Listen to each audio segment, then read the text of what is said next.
have Dr. Matt live from the Netherlands. Everybody, my name is Matt, and I'm working with the European Space Agency on topics related with the astronaut training. Today, I would like to introduce you to the concept of the astronaut training and to show you how different steps are taken in order to prepare people for the space exploration. Let's start by introducing myself. I am Matt, and I work as a bioastronautics researcher. I'm a pilot engineer with a science background. The astronaut training course is divided into 4 different categories. The first main category is the theoretical knowledge. It's all about the orbital mechanics, physics, and Russian language. Astronauts tend to spend around 1,000 hours in classroom learning Russian. The other part of the astronaut training is the practical application of this knowledge. There you have the extravehicular activity training in neutral buoyancy facilities and robotics training courses and robotic simulators for the International Space Station, together with the aircraft maintenance and operations in the air. As you can see from this slide, the whole concept of the astronaut training is divided into various different kinds of trainings. I will briefly introduce you to each of this topic because we don't have a lot of time to go deeper and deeper. Basically, astronauts need to be trained in order to receive for their bodies different stimuli and to be accustomed to the different environments that they are going to work. On the upper screen, you can see multi-axis tool. It is a device in order to practice for the people disorientation in the space. On the lower picture, you can see virtual vertical treadmill, which simulates 1/3 and 1/6 gravity, which you can find on the different celestial bodies. Astronauts are trained in aerospace engineering. That includes rocket science, spacecraft design, and control theory. This is one of the main core of the training courses because in the end, we'll put people on the rocket and you will expect them to land and operate safely. Then you have the aviation and aerobatics. This is very important part of the training course because for the astronaut, it gives the familiarization with high G and micro G environment, which you can expect on ascent, descent of the spacecraft, like during the re-entry. You also have aircraft operations in the stress environment and stress conditions, which gives the astronauts possibility to test and to operate in the stressful environment. All of the astronauts are trained in biology and bioengineering. That includes the hydroponic and aeroponic plant cultivation, DNA slicing and sequencing, which are the very important task because in the end, in the International Space Station, you will have the astronauts who are conducting the experiments in this kind of scientific field.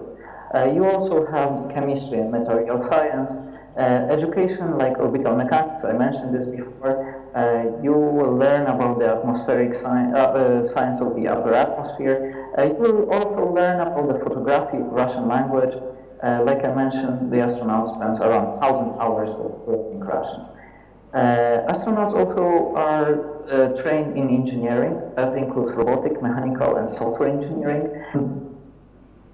Together with Agata, we built a habitat in Poland. This is a habitat, this is the picture from Google Maps. The habitat is currently in the development stage, but already around the first mission. This year we're running 4 more missions in the habitat because the habitat is going to be open since the June 20. In the habitat, we have equipped with a fully functional geo-chem and biolab laboratory, and we put the hydroponic greenhouse. We are conducting the analog simulation, and the analog simulation tends to have the possibility for the astronaut to give them stimulation and give them a possibility to test and to train in the different environments and conditions that they may encounter. Also in our habitat, we are testing the telemedicine and human robotic interaction together with psychological aspects of isolation and social group dynamics. Astronauts are trained in medicine, especially with the dentistry, hypoxia training, as you can see on the upper right picture, and together with the emergency medicine in case of different things. Astronauts need to be very active and to do sport, because in the end, astronauts are spending 2 hours every day on the International Space Station, training and doing the exercises in order to perform muscle mass and density loss. Astronauts need to also be trained in public speaking, because they are science and space advocacy, and working together with arts and scientists, they need to raise the public awareness of the space programs. Astronauts spent around 1,979, that was the exact figure from Thomas Pasquet, one of the ESA astronauts, in the simulator. They spent trying to solve the complex problems, like dealing with emergency, fire, depressurization, together with the procedures for a nominal situation like ascent, descent, docking, and unberthing. Astronauts are also trained in sea survival and scuba diving, because you may encounter in your, especially in your landing or in some contingency situation during the ascent, you may adapt the ocean where you want your astronauts to be safely recovered by the ships or the training is spacesuit training with the operations in a pressurized spacesuit. I had the possibility to test this spacesuit, and I need to tell you that working with a very stiff and rigid pressurized spacesuit is very difficult. Also trained in stratosphere and mesosphere science. That includes extremely low frequencies, noctilion clouds, and we send the stratospheric balloon in order to receive also extremophiles probe, extremophiles samples from the upper atmosphere and from the stratosphere. Astronauts are also trained with the team, encounter the other astronauts, spacewalkers, people who, like Winston Scott, the upper picture, he caught a satellite his hand during his mission in one of the extravehicular activities, and Harrison Schmitt, the person on the lower picture, he in fact stood on the moon. He was one of the 12 astronauts who was walking on the moon. And of course, this trip is never going to be alone, because you will always work with the international and multicultural environment, because from the space there is borders, and teamwork is especially very important to the astronauts, and we do put a lot of pressure on training people who are going to be sent to space in this particular topic. If you want to connect with me, these are the links for Connect. I will answer your questions. I really regret that I have no possibility to attend the meeting with you, but I hope that somewhere in the future we will join you at your university. Thank you very much. That was a beautiful line to end this presentation. You'll never walk alone. A big thank you to Dr. Agatha.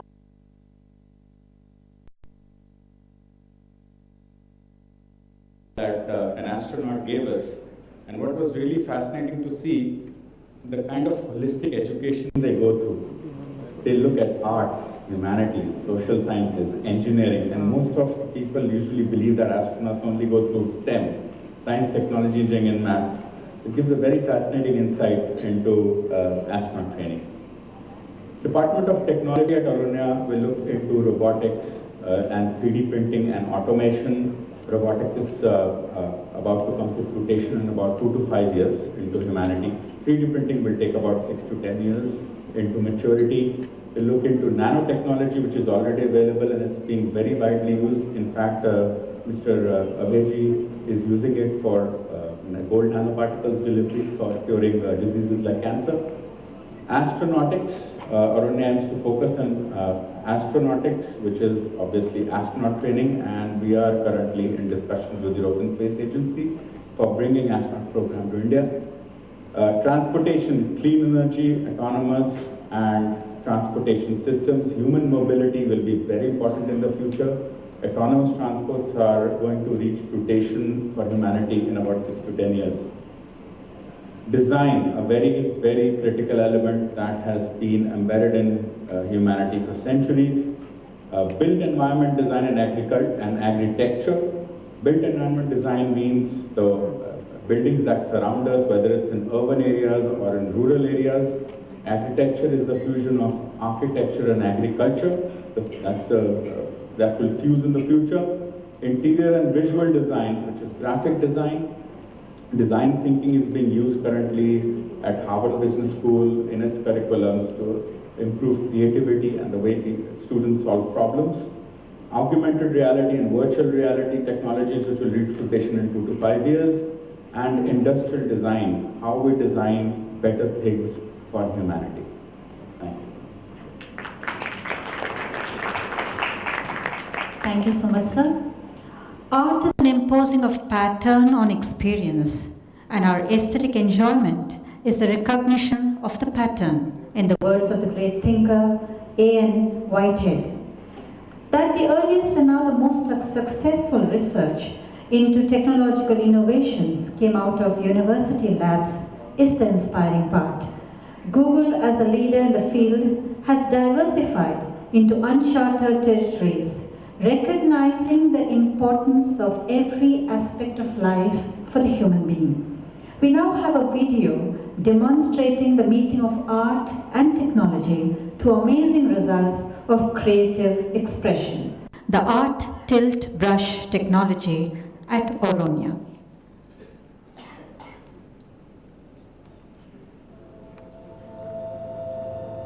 Creativity is very important to me because it's always been an outlet.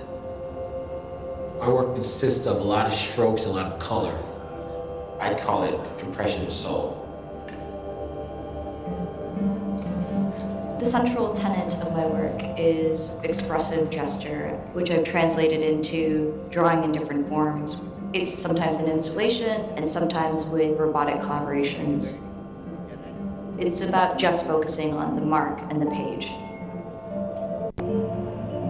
I would characterize our work at Titmouse as pretty dumb, pretty juvenile. It's pretty dumb, yeah. Yeah. We make a bunch of cartoons for the TV set, for video games, for movies, for commercials. We take care of all your cartoon needs. Yeah. I always really liked to draw from the time I was a little kid. I was very, very lucky to connect with The New Yorker when I was 23, and I've been working there since then. I've been a cartoon writer since 1997. I've been a cartoonist for the magazines since 1977. It only took me 20 years to ascend to become the king of cartoons.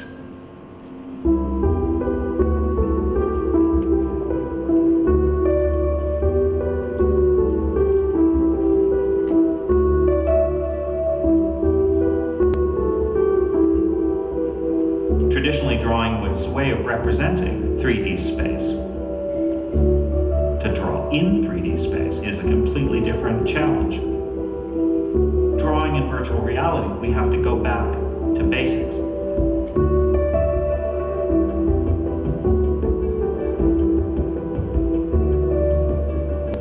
Try that on. I had seen some videos of the technology, but actually using it is a totally different world. Whoa. Oh, holy. Whoa. And when people first put it on, It's crazy.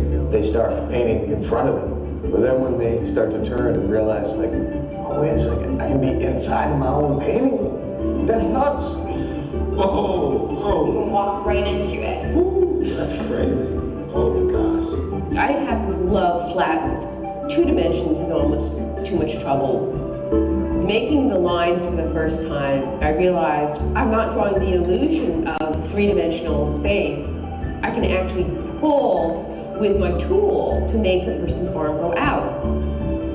You're circling the work and you're creating the work, but the work circling you is something unusual. It was like you're dreaming. So it's like creating art in your dreams. You lose sense of time, you lose sense of space, and you don't even care. Everything else just disappears. Doing it is like nothing you've experienced.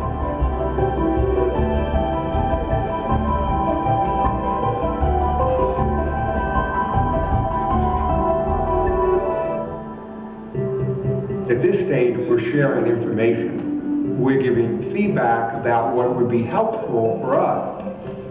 First thing. Oh, nice. That's awesome. I mean, and the operator when you select them. They are introducing new things, so we are guinea pigs for this, like the stencils or new brushes. Oh, look at that. So much smooth. Wow. It is so much smoother. Let's try this new thing and let's push it even more.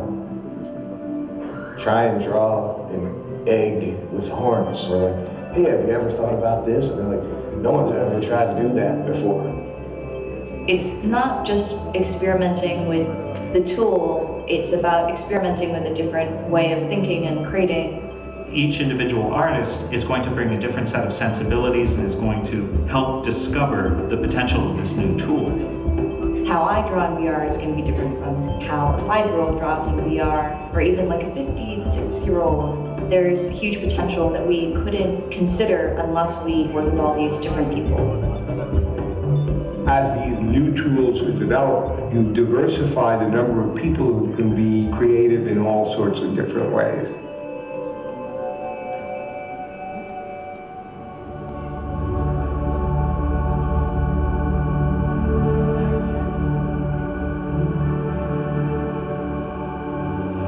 When acrylic came on the scene, there was a large group of artists that refused to do it. They're like, I want wall paint, I would never paint in acrylic.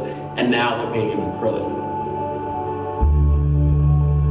You just feel like you're in the beginning of something new. But at the same time, it's really familiar. It's that weird overlap, like new, never been done. Familiar feels comfortable. See where these come together? Toothbrush, right in the middle.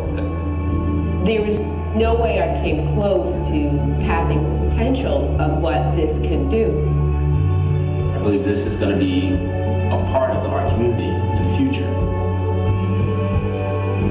How often in your lifetime will a new medium show up? Drawing in virtual reality challenges you to create what's in your imagination and then inhabit it. As we get new creative tools, we're also going to have new ways in which to redefine our own role as creative beings. To me, it seems like just the tip of the iceberg of what this sort of art creation can be.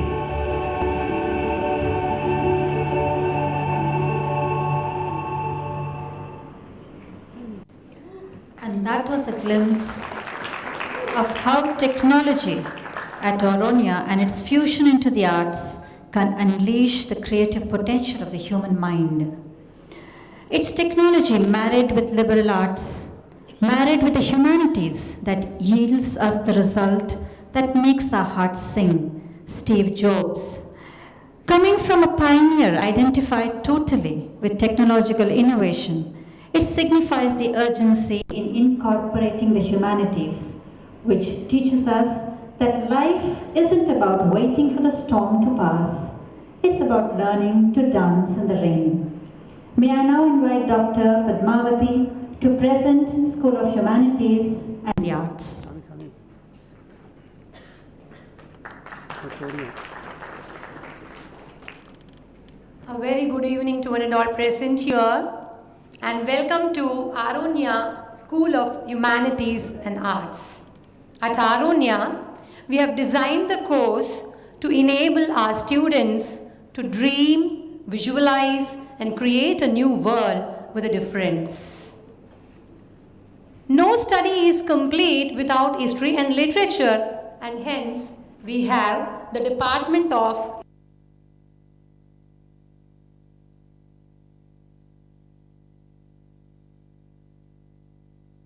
the historical studies, the history over the geographical boundaries, periods, and by religion. In literature, our students enjoy every form of art in the form of prose, poetry, fiction, non-fiction, epic, drama, novel, short story, essay writing, and biography. Art is an essential element for human evolution and development. We have Department of Arts. In performing arts, our students enjoy dance, drama, music, opera, theatre arts, magic arts, circus arts, and illusion and mime. In fine arts, we have drawing and painting, sculpture, architecture, textile design, fashion design, and calligraphy, reading as well the food safety. Human society, human languages like the grammar, phonetics, syntax, semantics, and morphology. In anthropology, our students explore into physical and biological anthropology, socio-cultural and linguistics anthropology, and archaeology. We at Aronia believe diversity in practice, and hence every staff and students do respect the other humankind. In fact, we are encouraged to accept every individual and appreciate them. And finally, reality, existence, and behavior decide the tenets of the human conduct. We have Department of Philosophy. In philosophy, we focus on general and natural philosophy. We include epistemology and metaphysics. In fact, our students understand the logic, the math, and science of philosophy. In theology, we deal with the fundamentals and history of theology and understanding about the divine and the religion, and also the science of things and critics. The power of technology will be unleashed for transcending humanity. Let us not forget that we are the creators, and what makes us human. It is we who create, and it is not the technology. Thank you very much. Thank you, ma'am. Over the past 21 years, I have enjoyed pushing students beyond their self-imposed boxes and helping them develop new perspectives and knowledge acquisition skills so that they may create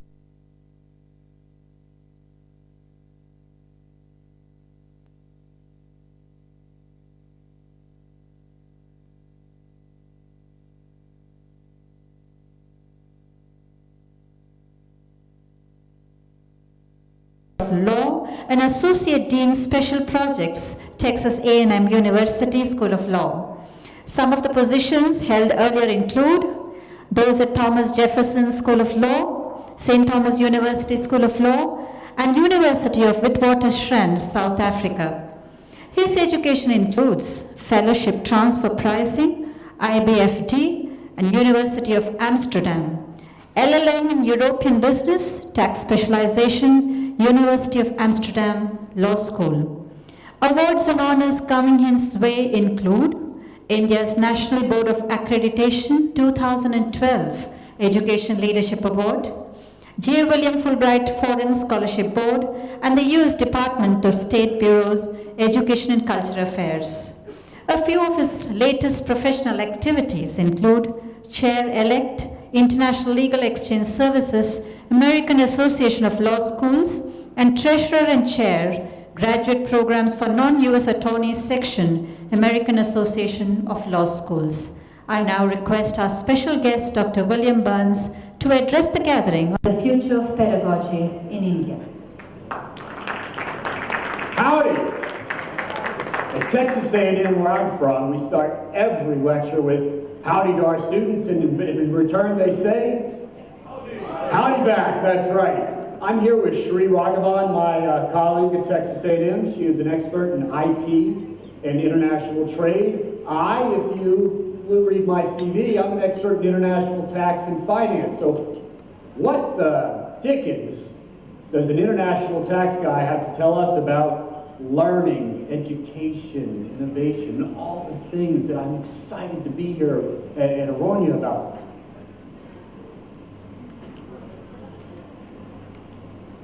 So, you heard this long resume, this long CV. But somewhere in life, something grabbed me and said, I'm going to push beyond boundaries.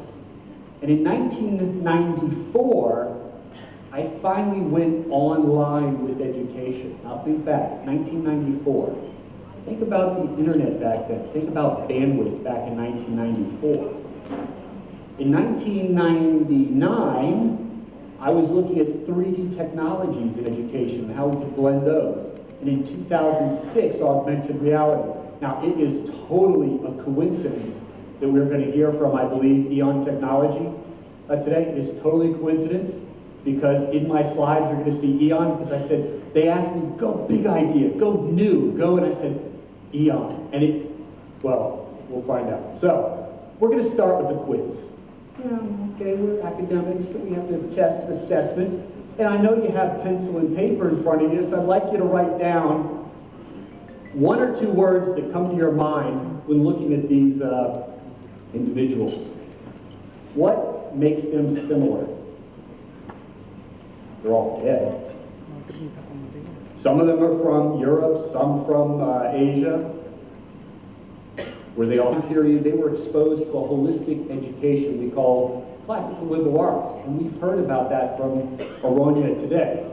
It's one of the reasons I flew 24 hours to be here with you now, because finally, at least I've been evangelizing it for 20 years, but finally some institution of higher learning is willing to take an experiment and bring us from the left and right brain, bring us back to the institutions of age old that help create innovators. That's what's similar between them. The innovators of age old. Which brings me to my next question. What do these people have in common? Yes, they're all innovators, just like the former slide. But what else brings them in common? So, Peter Thiel, who is the founder of PayPal, I don't know if y'all know that every year he chooses 20 students who are high performers in school and pays them $100,000 to drop out so that they can become innovators and disruptors in society. Wait a second. I'm here at a college talking about education. I'm an academic. And here's a gentleman who's saying that we, the academic institutions, may be what hinders innovation in society. Now, I'm all for education. I'm actually for masters in specialization. It might end up as CEO of Google. You might end up as CEO of Facebook. You might end up as CEO, just like we saw all the other gentlemen in the other slide, right? Oh wait, what was similar about them? They all dropped out of school before they became innovators. They didn't finish their education. They went straight into innovation. Which brings me to a question. What is our role as educators? What is our role as institutions of higher learning in helping to facilitate the innovation of tomorrow? Now, Dr.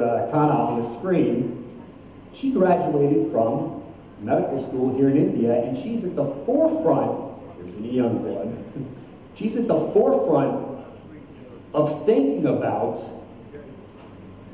ophthalmology from an educational point of view, but to solve blindness. She's a medical doctor. So how is it that she came about to blend her medical doctorness with this technology and with other necessary disciplines to work on a project like this? So we're going to see at the end of the slideshow what she's been doing. Now the truth is, we don't really know how the brain works. And if we don't know how the brain works, we can't give you a formula for what makes an innovator an innovator. Now there are lots of brain scientists, neuroscientists, neuromappers, neurophotographers, educational psychologists going back to Piaget in Switzerland, who all have a perspective on how this brilliant thing that's faster than any supercomputer works. At educational institutions, especially at technical institutes, we're really good at training technicians. We're really good at training somebody to do the same task over and over to produce a result. It might be that somewhere along the line, we lost the other part of the slide. Providing a body or facilitating a body of knowledge that when applied creates new ideas, new outcomes, produces outcomes instead of results. What does that mean? My favorite inventor is Thomas Edison. Thomas Edison was interviewed by a reporter on his 10,000th time. He almost burned through all of his money, all the money that had been invested in his company. His 10,000th time of failing, not inventing the light bulb. That was the reporter's perspective. The reporter said, Thomas Edison, what are you going to do now that you've failed 10,000 times? To which Edison responded famously, I have not failed in inventing